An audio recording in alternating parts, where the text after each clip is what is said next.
오늘은 골로새서 1장 15절로 20절의 말씀을 통해서 우리에게 예수 그리스도는 어떤 분입니까? 우리에게 예수님은 어떤 분입니까? 라는 제목으로 말씀을 좀 나누려고 합니다. 오늘 나눌 본문은 골로새서 전체 말씀의 핵심 구절입니다. 예수 그리스도에 대한 신약 성경 전체의 가장 뛰어난 설명 중에 하나입니다. 또한 가장 교리적으로 풍성하면서도 시적으로 매우 아름다운 찬송시이기도 합니다. 이 시가 노래하는 대상은 예수 그리스도이시며 그 주제는 그리스도의 초월성과 탁월성과 충분성에 대해서 말씀하고 있습니다. 이 본문을 묵상하면서 성령께서 바울을 통해 노래하신 그리스도가 얼마나 위대하고 고귀한 분인지를 생각할 때 그 영적 진리에 압도되어 이것을 어떻게 나눌 수 있을지 깊은 고민에 좀 빠졌습니다. 이사 6장 5절의 말씀입니다. 그때 내가 말하되 하루다 나여 망하게 되었도다. 나는 입술이 부정한 사람이요 나는 입술이 부정한 백성 중에 거주하면서 만군의 여호와이신 왕을 배었음이로다 하였더라. 한낱 피조물에 불과한 사람의 입술로 만물을 창조하신 하나님을 어떻게 충분히 나타낼 수 있겠습니까? 하지만 우리가 얼마나 이해하는가와 상관없이 본문은 우리에게 아주 실질적인 질문 하나를 던집니다. 예수 그리스도를 믿는 자와 믿지 않는 자 모두에게 다음과 같은 질문하시는 것이죠. 여러분에게 예수님은 어떤 분이십니까? 여러분에게 예수 그리스도는 어떤 분이십니까? 이 질문은 예수님께서 직접 하셨던 질문이기도 합니다. 누가복음 9장 18절로 20절에 사람들이 나를 누구라 하느냐라고 하시면서 그 뒤에 너희는 나를 누구라 하느냐. 이 질문 또한 영생에 관한 질문입니다. 요한복음 17장 3절 말씀에 영생은 곧 유일하신 참 하나님과 그가 보내신 예수 그리스도를 아는 것이니이다. 영생은 곧 유일하신 참 하나님과 그가 보내신 예수 그리스도를 아는 것이기 때문입니다. 여러분은 예수 그리스도를 누구라고 생각하십니까? 이것이 오늘 여러분이 대답해야 할 그리고 인생에 큰 영향을 주는 질문이 될 것입니다. 오늘은 바울의 찬송시라 할 수 있습니다. 그리고 본문은 두 부분으로 나누어 볼 수 있습니다. 15절로 17절까지는 예수님께서 창조하신 하나님으로서의 만물의 주권자, 통치자이심을 노래합니다. 18절로 20절은 예수님께서 최창조주의 하나님으로서 교회의 주권자이시며 통치자이심을 노래합니다. 먼저 예수님은 만물의 창조주 하나님이십니다. 오늘 15절로 17절의 말씀인데요. 그는 보이지 아니하는 하나님의 형상이시요 모든 피조물보다 먼저 나신 이시니 만물이 그에게서 창조되되 하늘과 땅에서 보이는 것들과 보이지 않는 것들과 혹은 왕권들과 주권들이나 통치자들이나 권세들이나 만물이 다 그로 말미암아 그를 위하여 창조되었고 또한 그가 만물보다 먼저 계시고 만물이 그 안에 함께 섰느니라. 그러면 어떤 이들에게 예수님은 역사적인 인물에 불과할 수 있습니다. BC 4년경 로마의 식민지였던 이스라엘에서 태어나 유명한 랍비로 사람들을 가르치다가 제자의 배신으로 억울한 누명을 쓰고 십자가에 달려 죽은 사람. 그래서 사랑과 자비의 대명사, 성인, 기독교의 창시자 정도일 수 있습니다. 하지만 바울은 처음부터 예수님을 하나님이라는 진리를 노래합니다. 그는 보이지 아니하는 하나님의 형상이로다. 여러분, 예수님은 보이지 아니하는 하나님의 형상이십니다. 이 말은 예수님께서 보이지 않는 하나님을 나타내 보여주신다는 말입니다. 어떤 면에서 저와 여러분도 보이지 않는 하나님을 어느 정도 나타냅니다. 왜 그렇습니까? 하나님께서 사람을 자기의 형상을 따라 만드셨기 때문입니다. 창세기 1장 26절로 27절의 말씀이요. 하나님이 이르시되 우리의 형상을 따라 우리의 모양대로 우리가 사람을 만들고 그들로 바다의 물고기와 하늘의 새와 가축과 온 땅과 땅에 기는 모든 것을 다스리게 하자 하시고 하나님이 자기의 형상 곧 하나님의 형상대로 사람을 창조하시되 남자와 여자를 창조하시고. 여러분, 우리 안에 하나님의 형상이 있고 우리는 그 형상을 가지고 살아가는 유일한 이 땅의 피조물, 이 땅의 존재임을 기억해야 합니다. 그래서 우리 안에 하나님의 형상이 있습니다. 하지만 예수님은 단지 사람으로서 하나님을 나타내신 것이 아니라는 것이죠. 그분은 사람이면서 동시에 하나님이십니다. 그래서 우리와 비교할 수 없을 정도로 하나님 아버지를 나타내십니다. 얼마나 나타내시는가? 예수님 말씀하시기를 뭐라고 말씀하시면 나를 본 자는 아버지를 보았다라고 하셨습니다. 예수님을 본 제자들은 이렇게 고백합니다. 우리가 그의 영광을 보니 아버지의 독생자의 영광이요 은혜와 진리가 충만하더라. 사도 요한은요 또한 이렇게 우리에게 고백합니다. 본래 하나님을 본 사람은 없으되 아버지 품속에 있는 독생하신 하나님이 나타내셨느니라. 히브리서 기자는요 예수님을 가르쳐 이렇게 노래합니다. 히브리서 1장 3절에요. 이는 하나님의 영광의 강체시요 그 본체의 형상이시라. 보이지 않는 하나님의 영광을 찬란하게 나타내는 광채, 보이지 않는 하나님의 본체를 온전히 나타내 보이시는 형상이 바로 예수님이십니다. 예수님은 보이지 않는 하나님, 누구도 본 적이 없는 하나님을 충만하게 보여주시는 하나님이십니다. 유일하신 참 하나님 아버지께서 자기 품속에 있는 독생자 예수 그리스도를 보내셔서 자기의 영광과 본체를 만물 가운데 온전히 나타내기를 원하셨습니다. 그래서 예수님을 본 사람은 하나님을 본 것과 같습니다. 예수님을 통하지 않고서는 아버지께로 올 자가 없습니다. 하나님은요 하나님의 영광을 아는 빛을 사람의 마음에 비추시는데 그 빛을 예수님의 얼굴에 두셨습니다. 참 빛, 곧 세상에 와서 각 사람을 비추는 빛은 바로 예수 그리스도이십니다. 예수님과 아버지 하나님의 이 영광스러운 관계는 예수님과 다른 모든 피조물의 관계를 결정하죠. 여러분, 예수님과 여러분의 관계가 결정한다는 말이기도 합니다. 15절 후반절에 보시면 예수님은 모든 피조물보다 먼저 나신 이라고 말씀하고 있습니다. 바울이 이 편지를 쓸 당시 영지주의자들이 있었습니다. 이 표현을 보고 예수님은 하나님이 창조하신 첫 번째 피조물이라고 주장했습니다. 오늘날 여호와 증인과 같은 교리를 가르칩니다. 하지만 바울은 예수님이 뛰어난 피조물이라고 노래한 것이 아닙니다. 모든 피조물보다 먼저 나신 이라는 표현은 창조된 순서를 말하는 것이 아니라 서열의 높음과 우월성을 가르칩니다. 예를 들어 시편 89편 27절에 하나님께서 다윗을 가르쳐 내가 또 그를 장자로 삼고 세상 왕들에게 지존자가 되게 하며라고 하셨는데, 여러분 다윗은 이세의 첫째였습니까? 막내 아들이었습니다. 근데 다윗을 장자라고 표현합니다. 먼저 난 자로 삼겠다는 말은 그 가족 안에 최고의 서열로 삼겠다는 말입니다. 뒤에 나오는 말을 보면 세상의 왕들 중에서 가장 높은 지존자로 삼겠다고 하셨습니다. 마찬가지로 예수님은 모든 피조물 위에 가장 높은 으뜸, 지존자, 통치자이십니다. 예수님은 아버지께서 아들을 사랑하사 만물을 다 그의 손에 주셨다라고 하셨던 그분이 바로 예수님이신 것입니다. 그래서 바울은 만물 위에 가지고 계신 주권 혹은 통치권에 관해 세 가지 이유를 노래합니다. 첫째로 모든 만물을 예수님께서 창조하셨다는 것. 둘째로 모든 만물이 예수님을 위하여 창조되었다는 것. 마지막으로 모든 만물을 예수님이 붙들고 계신다는 것. 여러분, 만물을 누가 창조하셨는가? 왜 창조하셨는가? 누구 붙들고 계시는가? 이 세 가지 질문에 대한 답은 하나입니다. 바로 예수 그리스도입니다. 그렇다면 누가 창조했는가? 16절을 보십시오. 만물이 그에게서 창조되었습니다. 만물이 무엇에 포함될까요? 하늘과 땅에서 보이는 것들과 보이지 않는 것들 모두를 포함합니다. 먼저 예수님은 모든 물질의 세계의 창조주이십니다. 하늘과 땅은 우주 전체를 가리킵니다. 태초에 하나님께서 만물을 창조하실 때에 땅과 하늘을 만드셨다고 말씀하셨습니다. 하나님은 예수 그리스도를 통하여 모든 물질의 세계, 즉 보이는 것들을 창조하셨습니다.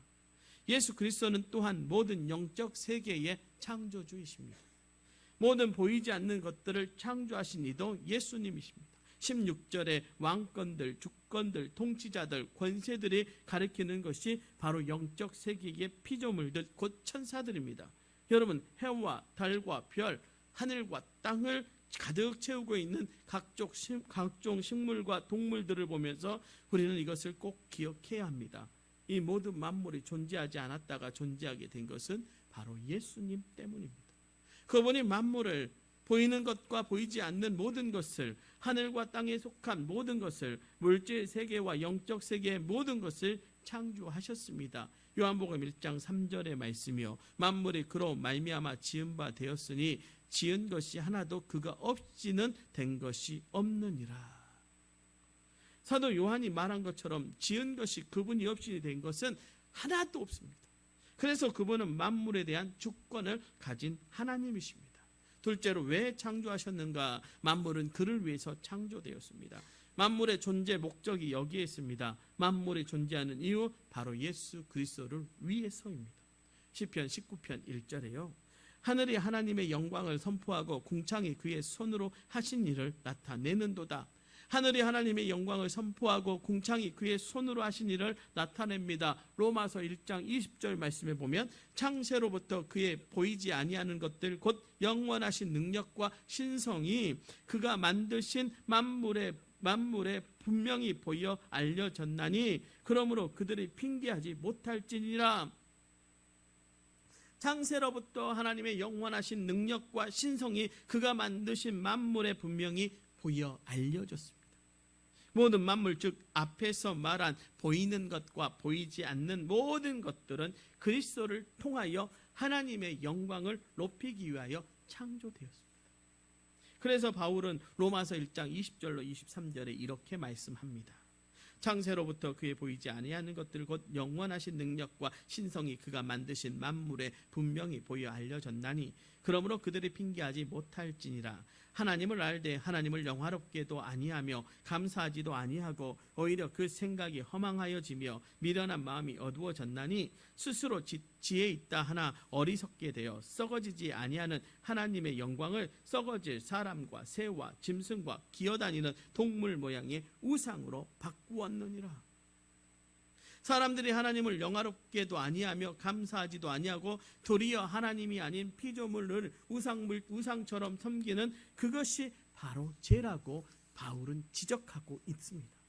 왜 하나님을 섬기지 않는 것이 죄입니까? 왜 하나님을 경외하지 않고 그 명령에 불복종하는 것이 죄입니까? 바로 만물이 창조된 목적 때문에 그렇습니다.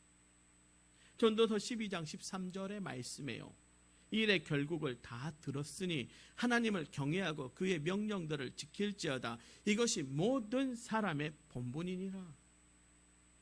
모든 사람은 하나님이 창조하신 피조물이며 그 창조의 목적은 예수 그리스도를 통해 하나님께 영광을 돌리기 위함입니다. 그리스도를 높이고 감사하고 영광을 돌림으로 하나님의 영광을 높이는 것입니다. 하나님이신 예수 그리스도를 경외하고 그 말씀에 순종하는 것이 모든 사람의 본분입니다. 여러분, 예수 그리스도를 위하여 창조된 세계에 살고 있습니다. 여러분도 그분을 위하여 창조된 존재입니다. 누군가 여러분에게 여러분은 왜 사느냐고, 당신은 왜 사요? 라고 묻거든 여러분 그냥 웃지 마시고 이렇게 대답하십시오. 나는 예수 그리스도를 위해서 삽니다. 누구를 위해서 살아요? 예수 그리스도를 위해서. 바로 예수님이 자기를 위하여 여러분을 창조하셨습니다. 누가 만물을 붙들고 있습니까? 17절의 말씀을 보십시오. 또한 그가 만물보다 먼저 계시고, 다시 한번 예수님이 만물 중에 으뜸이고 최고이심을 강조하면서 바울이 이렇게 말합니다. 만물이 그 안에 함께 섰느니라. 만물은 예수 그리스도와 함께 서 있습니다. 이 말의 의미는 바울이 아덴에서 우상 숭배하던 이들에게 했던 말에서 찾을 수 있습니다. 바울이 이렇게 말합니다. 우리가 그를 힘입어 살며 기동하며 존재하느니라. 만물은 스스로 존재하지 않습니다. 무언가에 의존합니다. 사람은 생존하기 위해 알맞은 환경이 조성되어야 하고 필요한 양식이 공급되어야 합니다. 우주로 나가서 생물의 생존 조건을 생각해 보면 지구와 다른 행성의 거리, 궤도 등이 여러분 질서 있게 움직여야 생존할 수 있는 최적의 조건이 생깁니다. 그런데 이 모든 것을 누가 하십니까? 예수 그리스도께서 하십니다. 하나님은 만물을 그리스도를 통하여 붙들고 계십니다. 그래서 히브리서 기자의 말대로 그리스도는 그의 능력의 말씀으로 만물을 붙드십니다라고 고백하고 있는 것입니다. 여러분, 예수님이 만물을 창조하셨습니다. 예수님을 위하여 만물이 창조되었습니다. 예수님을 힘입어 만물이 살아갑니다. 그러므로 만물에 대한 주권, 소유권, 통치권은 예수 그리스도께 있습니다. 여러분에 대한 주권과 소유권과 통치권 역시 누구에게 있어요? 예수 그리스도께 있습니다. 그러니 예수 그리스도가 누구신지를 아는 것이 중요하지 않을 수 없다는 것이죠. 문제는 예수 그리스도가 누구신지 제대로 아는 사람이 없다는 것입니다. 왜요? 죄로 눈이 가려진 사람은 스스로 지혜 있다라고 하지만 어리석게 되어 하나님의 영광을 피조물과 어렸을 때 역장수, 저는 이제 잘 기억이 안 나지만은 우리 장로님들 어렸을 때 여기도 엿장수가 들어왔습니까? 그 얘기 들어보면, 옛날 어르신들 얘기 들어보면 고무신 사면 고무신을 새 거 갖다 주면 안 되니까 어떻게 해요? 바닥에다 뻑뻑 긁어가지고 뭐하고 바꿔요? 엿하고 바꿔요. 그럼 이제 집에서는 난리가 나겠죠. 냄비 좋은 거 있으면 막 두들겨 깨가지고 바꾸는 사람들이 있어요. 마치 그런 것처럼 아무렇지 않게 피조물을 우상 삼아서 예수 그리스도와 맞바꿔서 그것이 예수요, 이것이 신이요 하고 섬기는 사람들이 이 땅 가운데 있다고 존재한다라고 하는 것이죠. 그것이 죄로서 어두워져서 우리가 하는 짓입니다.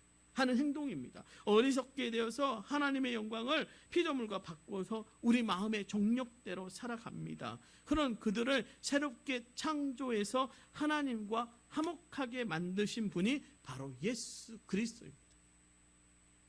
두 번째로 예수님은요, 교회의 창조주 하나님이십니다. 18절로 20절의 말씀을 봅니다.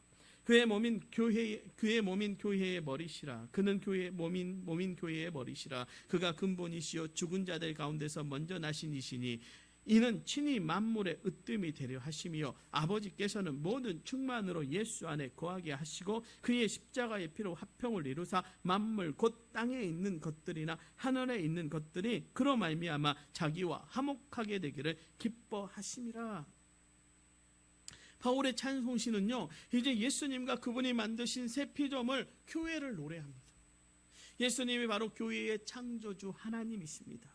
골로새서 2장 19절의 말씀을 보시면 머리를 붙들지 아니하는지라 온 몸이 머리로 말미암아 마디와 힘줄로 공급함을 받고 연합하여 하나님이 자라게 하심으로 자라느니라. 예수님의 몸인 교회의 머리십니다. 머리가 몸의 기능과 움직임을 통제하듯 예수님은 모든 믿는 자 곧 교회의 통치자가 되십니다. 앞에서와 마찬가지로 바울은 몇 가지 이유를 들어서 노래하는데요. 첫째로 예수님이 교회의 주권자가 통치자이신 것은 예수님이 교회를 창조하셨기 때문입니다. 둘째, 예수님을 위하여 교회가 창조되었기 때문입니다. 마지막으로 오직 예수님을 통해서만 하나님과 화목을 이룬 교회가 될 수 있다는 것입니다. 누가 교회를 창조했다고요? 예수님이요. 바울이 말합니다. 그가 근본이시오. 예수님이 교회의 근본이 되십니다. 교회는 스스로 존재하게 된 것이 아닙니다. 근본이신 예수님 때문에 존재하게 된 것입니다. 예수님이 만물보다 먼저 계셔서 만물을 창조하신 것처럼 교회보다 먼저 계신 예수님은 근본으로서 모든 교회를 창조하셨습니다. 여러분, 우리 도초 동북교회의 근본은 누구십니까? 예수님이십니다. 어떻게 해요? 그가 죽은 자들 가운데서 먼저 나신 이가 되심으로 또 그렇게 하셨습니다. 그리스도께서 죽은 자 가운데서 다시 살아나사 잠자는 자들의 첫 열매가 되셨죠. 첫 열매로 이후로 모든 열매가 맺히게 된 것입니다. 여러분, 죄와 허물로 죽은 자가 새로운 피조물로 태어났습니다. 예수님께서 그렇게 하셨습니다. 그래서 누구든지 그리스도 안에 있으면 새로운 피조물, 오늘 말씀으로 본다면 교회가 되는 것입니다. 둘째로 예수님이 왜 교회를 창조하셨습니까? 이는 친히 만물의 으뜸이 되려 하심이라. 만물을 창조하신 예수께서 이 땅에 사람의 모습으로 오셔서 십자가에 달려 죽기까지 순종하셨을 때 하나님께서 무엇을 하셨습니까? 빌립보서 2장 6절로 11절의 말씀을 보시면 그는 근본 하나님의 본체시나 하나님과 동등됨을 취할 것으로 여기지 아니하시고 오히려 자기를 비워 종의 형체를 가지사 사람들과 같이 되셨고 사람의 모양으로 나타나사 자기를 낮추시고 죽기까지 복종하셨으니 곧 십자가에 죽으심이라. 이러므로 하나님이 그를 지극히 높여 모든 이름 위에 뛰어난 이름을 주사 하늘에 있는 자들과 땅에 있는 자들과 땅 아래에 있는 자들로 모든 무릎을 예수의 이름에 꿇게 하시고 모든 입으로 예수 그리스도를 주라 시인하여 하나님 아버지께 영광을 돌리게 하셨느니라. 오늘 말씀은 만물의 으뜸이 되게 하셨다고 했습니다. 빌립보서의 말씀으로 본다면 하나님께서 예수님을 지극히 높여서 모든 이름 위에 뛰어난 이름을 주셨습니다. 하늘과 땅 아래에 있는 모든 자들이 예수의 이름에 무릎을 꿇게 하셨습니다. 모든 입으로 예수님을 주라 시인하게 하셨습니다. 예수님께 영광과 찬송을 돌리게 하신 것입니다. 여러분은 이것을 주목하여 보시기 바랍니다. 하나님께서 예수님을 통해서 만물을 만드신 목적은 하나님의 영광을 위해서입니다. 하지만 모든 만물이 하나님의 영광을 높이며 살아가지는 않습니다. 특히 사람은 죄 때문에 하나님을 알지 못하고 감사하지도 않습니다. 그래서 하나님은 이것을 회복하기를 원하셨습니다. 예수 그리스도를 보내셔서 인간의 죄의 문제를 해결하셨습니다. 그래서 이제는 누구든지 예수 그리스도를 믿으며 그 안에서 새롭게 태어난 교회가 되어 예수 그리스도를 으뜸으로 여기고 순종하고 그 앞에 무릎 꿇고 그 이름을 높입니다. 그럴 때 하나님의 원래 만물을 창조하신 목적대로 예수님을 통하여 하나님께 모든 영광이 돌려지는 것입니다. 정리하면 예수님께서 교회를 창조하신 목적은 만물의 으뜸이 되기 위함이며 만물에게 경배를 받기 위함입니다. 그것이 궁극적으로 아버지 하나님께 영광을 돌리는 일이 되기 때문에 그렇습니다.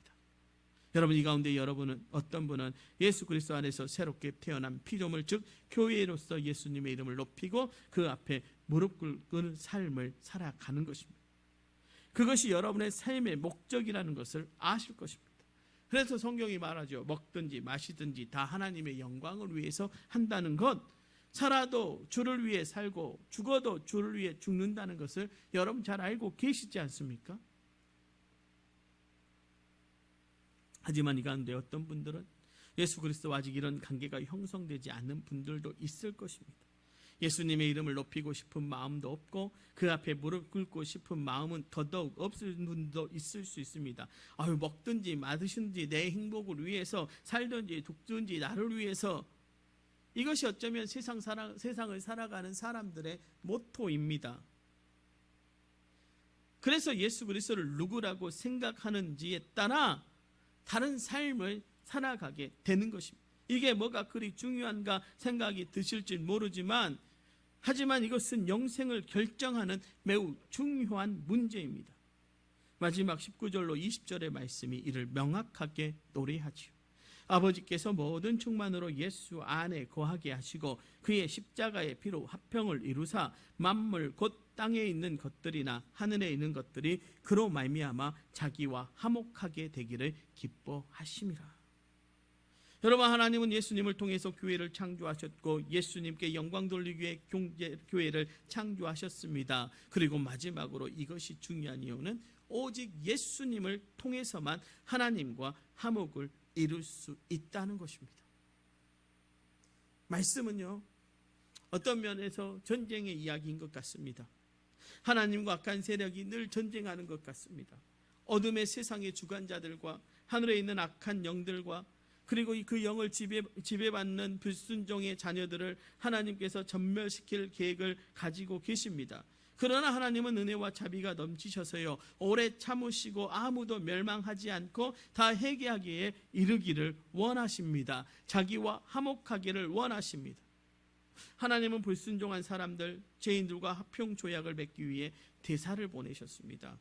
그에게 모든 권한을 위임하셨습니다. 바로 그분이 예수 그리스도이십니다. 19절의 말씀처럼요, 아버지 하나님은 모든 충만으로 예수 안에 거하게 하셨습니다. 아버지 하나님과 근본 본체이신 아버지 하나님의 영광의 강체요 그의 본체의 형상이신 예수님이 직접 합평 조약을 맺기 위해 아버지로부터 보내심을 받았습니다. 그래서 누구든지 예수님을 영접하면 하나님을 영접하는 것이고 누구든지 예수님을 거절하면 하나님을 거절하는 것과 같습니다. 그래서 말씀은 말하죠. 다른 이로서는 구원받을 수가 없는 것입니다. 천하 사람 중에 구원받을 만한 다른 이름을 우리에게 주신 일이 없습니다. 예수님은 단지 합평 조약을 소개하러 오신 분이 아닙니다. 그분이 직접 하나님과 죄인 사이에 합평을 만들어 내셨습니다. 어떻게요? 20절의 말씀이에요. 십자가에서 피 흘려 죽으심으로 모든 죄인이 치러야 할 죄의 대가, 하나님 앞에 도저히 나갈 수 없는 죄인의 죄값을 다 치러 내셨습니다.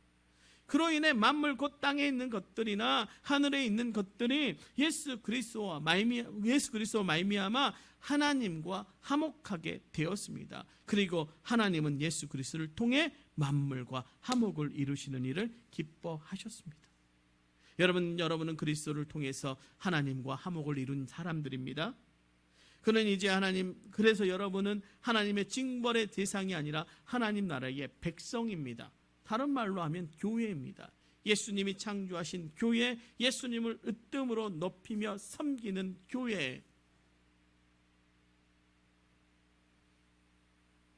요한복음 3장 16절로 18절은 우리에게 이렇게 대답하지 않습니까? 하나님이 세상을 이처럼 사랑하사 독생자를 주셨으니 이는 그를 믿는 자마다 멸망치 않고 영생을 얻게 하려 하심이라. 하나님이 그 아들을 세상에 보내신 것은 세상을 심판하려 하심이 아니요 그로 말미암아 세상이 구원을 받게 하려 하심이라. 그를 믿는 자는 심판을 받지 아니하는 것이요 믿지 아니하는 자는 하나님의 독생자의 이름을 믿지 아니함으로 벌써 심판을 받은 것이니라.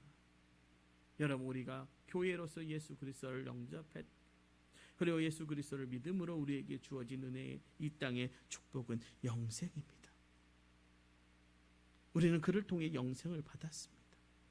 어쩌면 오늘의 이 말씀의 질문이 여러분 인생에 어쩌면 가장 중요한 질문, 아니요 우리가 천국을 갈 때까지 이 질문에 우리는 늘 대답하며 우리의 삶을 살아가야 할 것입니다. 여러분에게 예수 그리스도는 누구이십니까?